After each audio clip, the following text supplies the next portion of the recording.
తిను.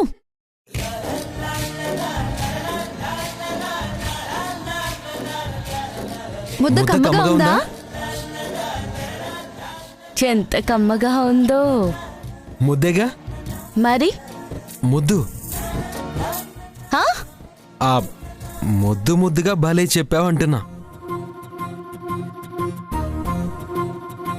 ఎంత కమ్మగా ఉందనేగా తమ్ముడు. ఆ వేషాలు ఎక్కువయ్యాయి.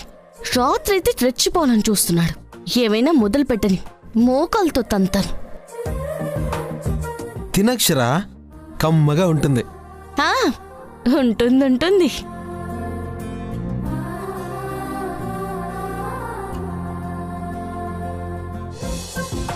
గదిలో ఏమైనా చెయ్యి, గుండు సుద్దితో గుచ్చేస్తాను.